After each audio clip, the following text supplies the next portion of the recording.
We are told that our battle is not against flesh and blood, but against spiritual forces, Ephesians 6:12. But where does that battle take place? Primarily, it takes place right here, in your mind. The enemy's primary weapon is the lie, and the battlefield is your thought life. Today, we're integrating a spiritual discipline of warfare with the psychological tools of cognitive restructuring to teach you how to fight the battle in your mind and win. Psychologically, the enemy uses cognitive distortions, irrational, exaggerated thought patterns, to keep you trapped in fear, guilt, and shame. Examples: all-or-nothing thinking, catastrophizing, and emotional reasoning.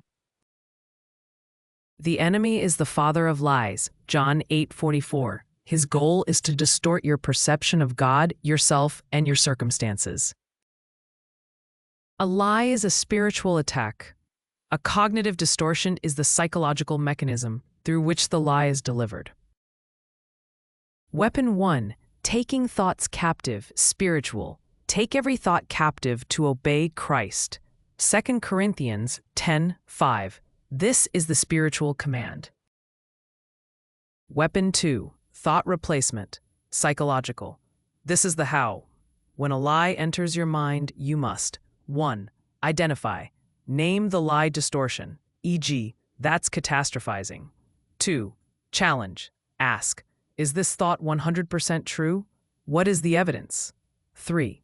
Replace. Replace the lie with a truth from Scripture, e.g., I am not a failure, I am a new creation in Christ.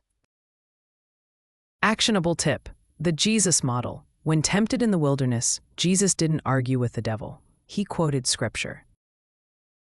The belt of truth, psychological honesty and self-awareness. The breastplate of righteousness, not your own, but Christ's, protects against the shame and guilt of the enemy.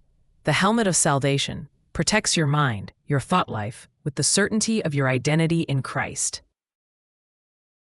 The battle is real, but you are not defenseless.